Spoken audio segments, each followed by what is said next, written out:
नमस्कार, मैं हूं मृत्युंजय कुमार झा। शाम के 5:30 बज चुके हैं और अगले आधे घंटे तक कमोडिटी मार्केट पर सबसे बड़ी कवरेज जारी है। और जी हां, आज की सबसे बड़ी खबर यह है कि लंबी और बड़ी तेजी के बाद सोने चांदी की कीमतों में जबरदस्त गिरावट आ गई है और एमसीएक्स पर गोल्ड का भाव सख्त गिरावट आ गई है और एमसीएक्स पर गोल्ड का भाव 1600 रुपए से ज्यादा टूट चुका है। जबरदस्त गिरावट आई है और चांदी का भाव इस वक्त एमसीएक्स पर अगर आप देखें तो 4000 रुपए से ज्यादा की गिरावट के साथ 71,400 रुपए के नीचे ट्रेड कर रहा है। ये गिरावट आनी थी, इस बात की संभावना पहले भी थी कि जो बड़ी तेजी आई है उसके बाद एक करेक्शन आएगा, लेकिन एक दिन में इतना बड़ा करेक्शन आएगा ये इस खबर के दम पे आया है कि रूस ने वैक्सीन तैयार होने का ऐलान कर दिया है। उसके बाद दुनिया भर के बाजारों में भारी बिकवाली का माहौल है। तो अब सवाल ये है कि क्या ये करेक्शन गोल्ड और सिल्वर की कीमतों में ये गिरावट और बढ़ सकती है या ये गिरावट अब पूरी हो गई है? आपको करना क्या चाहिए, इसी पर हम सबसे पहले बात करेंगे। हमारे साथ मेहमानों का एक खास पैनल है। हमारे साथ औरोबिंदा गयान है, head commodity strategy Tata mutual fund के। हमारे साथ सुगंधा सचदेवा हैं, vice president metal Religare broking की, और साथ ही राजीव कपूर हैं, ट्रस्ट लाइन के कमोडिटी हेड। आप तीनों का बहुत बहुत स्वागत है इस खास चर्चा में। मेरा सबसे पहला सवाल सुगंधा सचदेवा आपसे होगा, क्या ये गिरावट आज शाम के कारोबार में और बढ़ सकती है? अच्छा, लगता है सुगंधा से हमारा संपर्क अभी नहीं हो पा रहा है। औरबिंदो गयान, अब आज आपका ज्ञान थोड़ा फंडामेंटल पे कम चाहिए, प्राइस पे ज्यादा चाहिए। क्या ये गिरावट और बढ़ सकती है क्या? देखिए, प्राइस के ऊपर डायरेक्ट कमेंट तो नहीं कर सकता हूँ, लेकिन इतना जरूर बोल सकता हूँ मोमेंटम थोड़ा खराब हो गया है। और जिस हिसाब से हमने पिछले बार बात किए थे कि मार्केट में काफी प्राइस रैली हुआ है फंडामेंटल फैक्टर्स को देखते हुए, और कोरोना वायरस एक मेजर फैक्टर बन गया था, उसके चलते हुए गोल्ड एक सेफ हेवन अपील के हिसाब से तेजी पकड़ में था। और अभी जिस हिसाब से अभी रशिया का न्यूज आया, मेरे ख्याल से एक ट्रिगर बन गया है प्रॉफिट बुकिंग होने के लिए। और प्रॉफिट बुकिंग भी मेरे ख्याल से मार्केट में हेल्दी कहलाएगा, क्योंकि करीबन काफी 15 से 25% तक का तेजी हो चुका था गोल्ड सिल्वर में, और वहां से अगर कुछ परसेंटेज का करेक्शन होता है तो मेरे ख्याल से हेल्दी होना चाहिए। तो मेरे ख्याल से आज का ट्रेडिंग सेशन का पॉइंट ऑफ व्यू से मैं बोलना नहीं चाहूंगा, लेकिन जो करेक्शन अभी हो रहा है एक हेल्दी ट्रेंड है। कोरोना वायरस का फैक्टर को अगर हम साइड में रखते हैं, जो भी अभी वैक्सीन आया उसके अलावा बाकी जो भी ग्लोबल फैक्टर्स है, मान लीजिए ग्लोबल इंटरेस्ट रेट अभी भी सब जीरो लेवल पे है, और ट्रेजरी बिल नंबर्स भी काफी लोअर लेवल पे है, इंटरेस्ट रेट भी काफी लोअर लेवल पे है। तो मेरे ख्याल से गोल्ड को जो सपोर्टिव फैक्टर होना चाहिए वो अभी भी बरकरार है। तो मेरे ख्याल से ये करेक्शन जो है एक हेल्दी करेक्शन है, उसको और करेक्टिव फेज में आने दीजिए। मेरे ख्याल से इन्वेस्टर्स को पैनिक होने का जरूरत नहीं। मेरे ख्याल से अभी भी medium term long term perspective से अगर देखा गया तो gold as a safe haven commodity, silver भी अगर मैं बात करूं, दोनों एक पोर्टफोलियो बास्केट में होना चाहिए। तो मेरे ख्याल से ये एक इंटरिम छोटा मोटा करेक्शन हो रहा है। तो मेरे ख्याल से इंट्राडे ट्रेडर्स के लिए डेफिनेटली मैं कुछ कहना नहीं चाहूंगा, लेकिन वो बहुत काफी हद तक, जैसे आपने बताया, 1700-1800 रुपए का करेक्शन हो चुका है। लेकिन उससे ज्यादा मैं ये बताना चाहूंगा कि मीडियम टर्म पर्सपेक्टिव से अगर किसी को इन्वेस्ट करना है तो वो ध्यान से लॉन्ग टर्म पर्सपेक्टिव से अगर या मीडियम टर्म पर्सपेक्टिव से अगर करना चाहे तो मेरे ख्याल से मार्केट अभी भी हेल्दी है और गोल्ड सिल्वर में कभी ज्यादा घबराने की जरूरत नहीं है। जी ठीक है, तो आप कह रहे हैं कि फंडामेंटल में कोई बड़ा बदलाव नहीं है, फंडामेंटल अभी भी आगे के मजबूत हैं, ये एक हेल्दी करेक्शन है और इससे घबराने की जरूरत नहीं है। लेकिन एक सवाल, अगर आपने फंडामेंटल की बात की तो फंडामेंटल में थोड़ा ऐड करना चाहूंगा। डॉलर मजबूत हुआ है, अमेरिका और चीन के बीच जो तनाव के हालात हैं उसको कम करने की कवायद चल रही है, राहत पैकेज की बात चल रही है और वैक्सीन की बात तो हो ही गई है। तो क्या ये 3-4 फंडामेंटल पर्याप्त नहीं है गोल्ड की चाल को पलटने के लिए? अरविंद जी।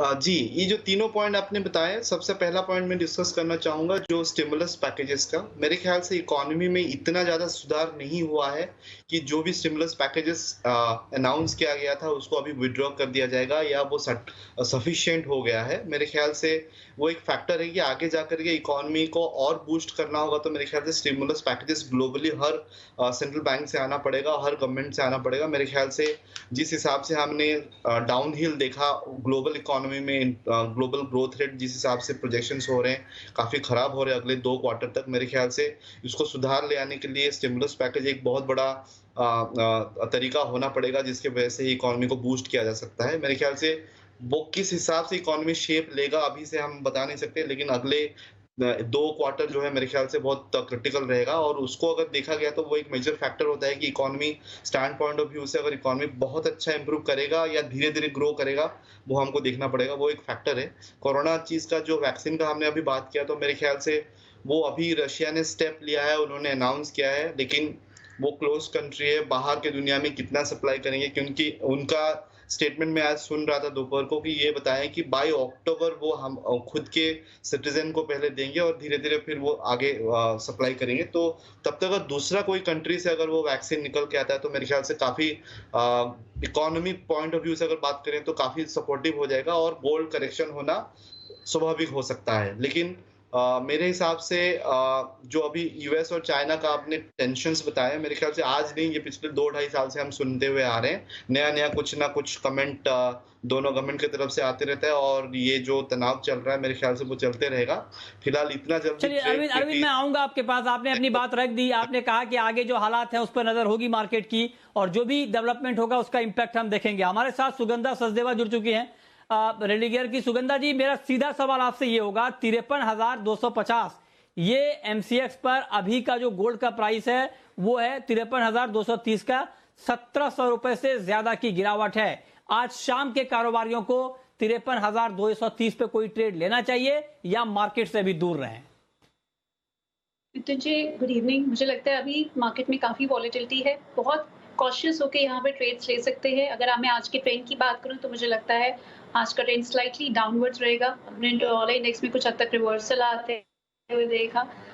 साथ ही साथ यूएस का जो नॉन फार्म पेरोल्स का डेटा रहा है वो भी स्लाइटली पॉजिटिव रहा है। सो मुझे और जो वैक्सीन की न्यूज़ है जो अभी आपने भी बात करी, मुझे लगता है ये प्राइसेस काफी स्ट्रेच थे। There was a vertical rise in gold and silver prices, so एक करेक्शन बनती थी मार्केट में। ये करेक्शन मुझे लगता है अभी स्लाइटली कंटिन्यू हो सकती है, बट अगर हम ओवरऑल ट्रेंड की बात करें तो मुझे लगता है अभी भी ट्रेंड चेंज नहीं हुआ है। अगर हम कॉमिक्स के लेवल्स की बात करें तो 1920 से 1930 मार्क पर इंटरनेशनल मार्केट्स में एक बहुत स्ट्रॉन्ग सपोर्ट है, सो वहां से वापस से बाइंग इंटरेस्ट देखने को मिल सकता है। बट अगर मैं आपके आंसर को देना चाहूँ कि करंट लेवल्स पे क्या करना चाहिए, तो करंट लेवल पे कॉशियस ट्रेडर्स कॉन्ट्रेरियन बाय कर सकते हैं। बट अगर आज का ट्रेंड देखें तो मेरी सजेशन रहेगी 54,400 के लेवल्स पर सेलिंग की एडवाइस रहेगी। 54,850 के स्टॉप्स रहेंगे। डाउन साइड में वापस से टारगेट कर सकते हैं 53,500 फर्स्ट एंड देन 53,000 और लेवल। हैविंग सेड, अगर प्राइसेस 53,000 को भी ब्रेक करते हैं तो 52,500 तक के लेवल्स देखने को मिल सकते हैं डाउन साइड में। बट यस, यहाँ से शॉर्ट टर्म के लिए एक बार एक रिकवरी रैली देखने को मिल सकती है। सो सिर्फ मोमेंटम मेरी एडवाइस रहेगी, यहाँ पे बाइंग करें। स्टॉप्स रहेंगे 53,000 के नीचे और टारगेट कर सकते हैं 53,800 on the high side. Rajiv Kapoor, okay ठीक है, पॉइंट नोटेड सुगंधा जी। राजीव कपूर, आप बताएं, करंट रेट पर गोल्ड खरीदें, बेचें या कुछ ना करें, क्या करें? गिरावट बहुत गहरा चुका है। मुझे लगता है कि 53,000 एक अच्छा सपोर्ट है। तो अगर कोई एग्रेसिव ट्रेडर है तो अभी 53,200 के दाम पे खरीद सकते हैं। 53,000 से नीचे का स्टॉप लॉस मेंटेन करना चाहिए। 52,950 का स्टॉप लॉस रख सकते हैं और एक पुल बैक रैली आ सकती है जिसमें बाजार जो है 53,600 53,800 तक आ सकता है। ये सिर्फ एक पुल बैक रैली लगती है और फिर से अगर बाजार आज के सत्र में या कल के सत्र में 54 के आसपास मिलता है तो वहां से फिर एक सेलिंग का ट्रेड इनिशिएट कर सकते हैं। बट करंट रेट पे 53,000 के नीचे के स्टॉप लॉस से बाय कर सकते हैं। अच्छा, 53,000 से नीचे तो सर 52,100 भी होता है और 52,900 भी। कहाँ पे लगा है स्टॉप लॉस? 52,950 का स्टॉप लॉस रखना है। ठीक है भैया, ये साफ बताना बहुत जरूरी है सर, क्योंकि आप सोचिए कि 50 रुपए के फर्क में एक लॉट पे 5,000 रुपए चला जाता है। ठीक बात है। तो 52,950 यहाँ पर स्टॉप लॉस लगाकर आप कह रहे हैं कि करंट रेट पर बाई करना चाहिए। और अगर आपके कहने पे मान लीजिए करंट रेट पे बाई कर लें तो टारगेट क्या रखें, किस भाव पर प्रॉफिट बुक करें? 53,600 और 53,800। 53,600 और पहला टारगेट 53,800। एक बार आप फिर से सुन लीजिए, राजीव कपूर जी कह रहे हैं, जो ट्रस्ट लाइन के कमोडिटी हेड हैं, उनका कहना है कि 53,184 का लेवल है, आप इस भाव पर खरीद सकते हैं। 52,950 के भाव पर स्टॉप लॉस लगाइए और 53,000 क्या बताया आपने 650 ये पहला टारगेट है। उसके बाद 800 तक भाव जा सकता है। तो आप पहले हाँ 53,600 तो इस टारगेट पर भी आप प्रॉफिट बुक कर सकते हैं। ये राय आपके लिए गोल्ड पर है। लेकिन अब हम बात करेंगे सिल्वर की। सिल्वर पर आपका फंडामेंटल अरविंद जी क्या कहता है? क्या अभी फंडामेंटली चांदी का मार्केट भी स्ट्रांग दिख रहा है या आपको लगता है कि चांदी का मार्केट ज्यादा वोलेटाइल होने वाला है? एक चीज बताना चाहूंगा, physical market point of view से अगर बात करेंगे तो मेरे ख्याल से काफी डिस्टर्ब हो गया है सिल्वर चांदी का मार्केट इंडिया में स्पेशली, और इसके चलते हुए काफी प्राइस जो है ऊपर नीचे हुआ है और डिमांड सप्लाई काफी डिस्टर्ब हो गया है। तो मेरे ख्याल से ट्रेंड पॉइंट ऑफ व्यू से अगर बात करें तो डेफिनेटली जिस हिसाब से गोल्ड रैली किया है, पहले सिल्वर उस हिसाब से रैली नहीं किया था, और पिछले कुछ ही दिनों में सिल्वर जो है आपने सबने देखा होगा सिल्वर में काफी रैली हो गया, करीबन 10-15% का तेजी हो गया है। और अरविंद जी आपसे गुजारिश है, अरविंद जी प्लीज, अरविंद जी एक चीज सर, अरविंद जी एक चीज जो हो चुका है उसकी बात नहीं करना है सर, वक्त कम है हमारे पास। आप आगे का बताएं, पिछली कहानी हम सब ने देख ली, हमने बता दिया है, दर्शकों को रट गया है कि क्या फंडामेंटल थे, क्या हुआ मार्केट में, मूवमेंट कहां से कहां तक पहुंचा। अब आप सर ये बता दें कि यहां से आगे का सफर चांदी का कैसा होने वाला है। प्राइस पे आप कमेंट नहीं करते हैं, फंडामेंटल ही बता दें आगे का। तो मुझे लगता है कि जैसे हमने अभी गोल्ड का पॉइंट ऑफ व्यू से बात किया कि इकोनॉमी रिकवरी अगर कंटिन्यू रहा स्टिमुलस पैकेजेस के वजह से, मेरे ख्याल से अगर इंडस्ट्रियल सेक्टर में कुछ इंप्रूवमेंट और देखने को मिलता है तो मेरे ख्याल से सिल्वर जो है गोल्ड से आउट परफॉर्म करेगा। तो मेरे ख्याल से इंडियन मार्केट से पॉइंट ऑफ व्यू से अगर बात करें या ग्लोबल पॉइंट ऑफ व्यू से बात करें तो सिल्वर जो है हमको लगता है कि गोल्ड को आउट परफॉर्म करेगा। और लॉन्ग टर्म पर्सपेक्टिव में अगर आज के दिन में दोनों में से किसी में इन्वेस्टमेंट चॉइस किया जाए तो मेरे ख्याल से, मुझे अगर पर्सनल पॉइंट ऑफ व्यू से बात करूं तो सिल्वर मेरा प्रेफरेंस रहेगा, उसमें ज्यादा इन्वेस्टमेंट किया जा सकता है। ठीक है, तो आप कह रहे हैं कि चांदी में इन्वेस्टमेंट की गुंजाइश है, पोटेंशियल है, आगे आपको लगता है कि इसमें ठीक ठाक रिटर्न मिल सकता है। अब सुगंधा जी ये तो लंबे समय की बात हो गई, अभी चांदी का भाव करीब करीब आप देखें तो 4,000 रुपए तक नीचे है। एमसीएक्स पर 5% से ज्यादा की गिरावट है। चांदी में 71,400 का लेवल है। इस भाव पर चांदी में क्या करें? मैं आपको रुपये के टर्म में पूछ रहा हूं, तो पहले आप डॉलर में ना जाएं। तो आप ये बताएं कि 71,400 पे चांदी में क्या करें, फिर आप कॉमेक्स का लेवल बताएं। जी मुझे लगता है करंट लेवल्स पर अभी अवॉइड करें। मुझे लगता है यहाँ से सेलिंग कुछ और देखने को मिल सकती है, बट यस मेरी सिल्वर में अभी भी बाइंग की एडवाइस रहेगी एट लोअर लेवल्स। मैं एक्सपेक्ट कर रही हूँ कि प्राइसेस 70,000 मार्क को भी टेस्ट कर सकते हैं। सो वहाँ से मेरी बाइंग की एडवाइस रहेगी। फंडामेंटल सिल्वर के लिए अभी भी पॉजिटिव है। जो इकोनॉमिक स्टिमुलस यूएस की साइड से आने की एक्सपेक्टेशंस है वो एक पॉजिटिव ट्रिगर रहेगा। साथ ही इकोनॉमिक रिकवरी पिकअप कर रही है स्पेशली चाइना की साइड से।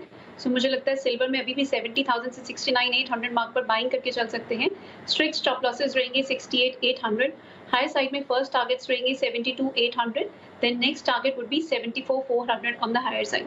सो ये नियर टर्म के लिए कॉल रहेगी, कुछ डिप्स की वेट करें, बाइंग करके चल सकते हैं। हाँ, ये आपका नियर टर्म कितने दिनों का है? Near term I would say for this week itself ये टारगेट्स देखने को मिल सकते हैं। ये बाइंग का लेवल आज मिल जाएगा या बाइंग का लेवल कल परसों में मिल सकता है? मृत्युंजय आई थिंक ये लेवल आज भी मिल सकते हैं और एटलीस्ट नहीं तो कल के सेशन में भाव देखने को मिल सकते हैं। सो 70,000 के आसपास बाइंग की रिकमेंडेशन रहेगी कल तक के सेशन के लिए। ठीक है, ये पोजिशनल कॉल है चांदी के ऊपर राजीव जी, लेकिन इंट्राडे के लिए कुछ किया जाए या नहीं किया जाए? नहीं भी कोई अगर राय बन रही है तो वो भी एक अच्छी राय है, क्योंकि मार्केट बहुत वोलेटाइल है। ऐसे में अगर आपको कन्विक्शन नहीं है तो आप ये बोल सकते हैं कि अभी कोई ट्रेड ना लें। नो ट्रेड भी एक अच्छा आइडिया माना जाता है। मार्केट में अपना पैसा बचाए रखें, वो भी बहुत जरूरी है। तो 71,400 पर कोई ट्रेड है या नहीं है आज के लिए? मृत्युंजय जी ट्रेड देखिए अभी भी इसमें थोड़ा, अगर मैं इंट्राडे पॉइंट ऑफ व्यू से बात करूं तो अभी भी सेलिंग का ट्रेड बनेगा। थोड़ा पुल बैक आ सकता है, बाजार एक बार 71,800 तक आ सकता है ऊपर में रिकवरी में।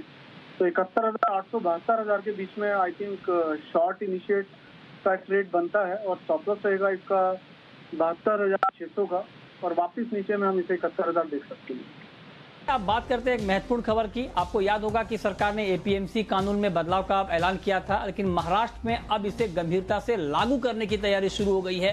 क्या है पूरी खबर, ये डिटेल में समझाने के लिए, बताने के लिए हमारे संवाददाता सुबोध मिश्रा हमारे साथ जुड़े हैं। सुबोध, क्या पूरी खबर है?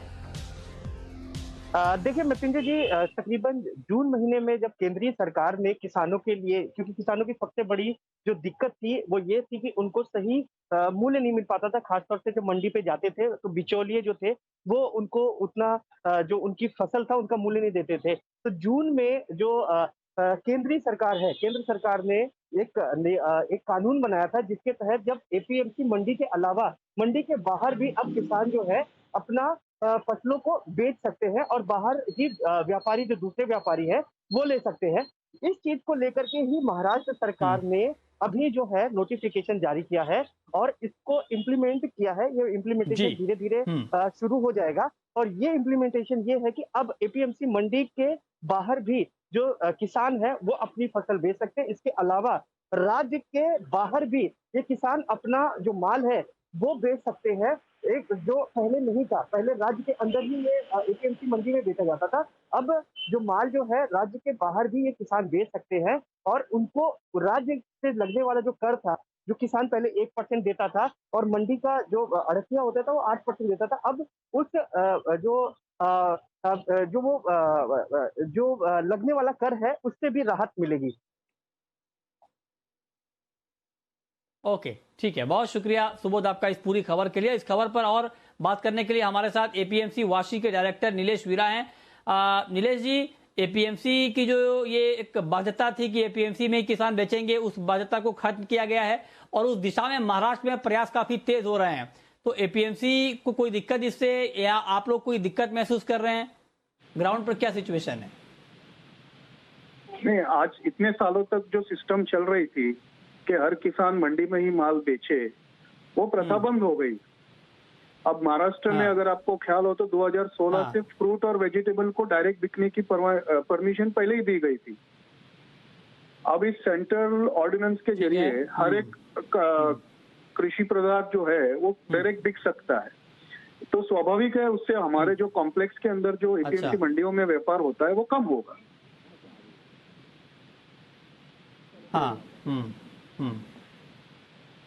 व्यापार तो कम होगा, ये बात तो ठीक है, लेकिन इससे और कोई परेशानी, मतलब आपको ये फैसला कैसा लग रहा है? ये फैसला, इसका रिजल्ट आने में इसकी जो इरादा इसके पीछे है वो बहुत नेक है, बहुत बढ़िया है। ठीक है, उससे कोई इशू नहीं है, लेकिन उपभोक्ता को इसका फायदा होगा कि नहीं वो थोड़ा एक प्रश्न चिन्ह है। हाँ, ये आपने बहुत महत्वपूर्ण बात कही, ये देखना होगा। बहुत शुक्रिया वीरा जी आपका इस खबर पर अपनी राय देने के लिए। और खबर एक और भी है, खबर ये है कि लासलगांव मंडी जो कि प्याज की एशिया की सबसे बड़ी मंडी है, वहां पर प्याज का थोक भाव, जरा ध्यान से सुन लीजिए, ये भाव बहुत महत्वपूर्ण है और ये भाव आपको चौंकाएगा भी। 1 रुपए प्रति किलो। जी हाँ, लासलगांव मंडी में प्याज का थोक भाव 1 रुपए प्रति किलो तक लुढ़क गया है। जो कमजोर क्वालिटी का भाव है, प्याज है, वो 100 रुपए प्रति क्विंटल बिक रहा है, जबकि अच्छी क्वालिटी का जो प्याज है वो 300 से 400 रुपए प्रति क्विंटल, यानी 3 से 4 रुपए प्रति किलो बिक रहा है, जबकि रिटेल में दाम 20 से 25 रुपए प्रति किलो हैं। इस पर बातचीत करने के लिए हमारे साथ लासलगांव एपीएमसी के जयदत्त होलकर साहब जुड़ रहे हैं फोन लाइन पर, जो कि डायरेक्टर हैं। होलकर साहब, ऐसा क्यों हुआ कि अचानक प्याज के दाम 1 रुपए प्रति किलो तक आ गए?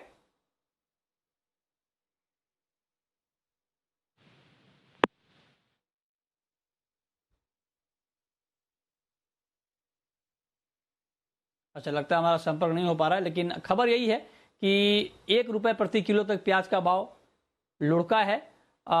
थोक मंडी में दाम अचानक कम हो गए हैं, उत्पादन भी बढ़ने की बात हो रही है, बारिश भी एक फैक्टर है। ये सारी वजह हैं जिससे कीमतों में, प्याज की कीमतों में गिरावट आ गई है। लेकिन अब वक्त है रैपिड फायर राउंड का।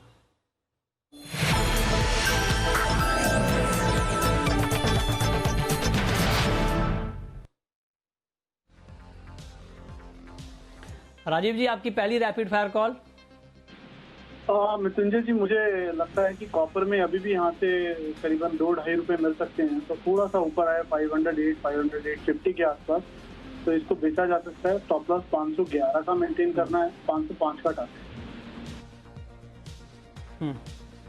ठीक है, आपकी कॉल सुगंधा जी। मैं नेचुरल गैस में बाइंग की एडवाइस दूंगी at levels of around 160 to 162.5, stops रहेंगे 159 और हाई साइड में टारगेट कर सकते हैं 167 से 169 ऑन लेवल्स।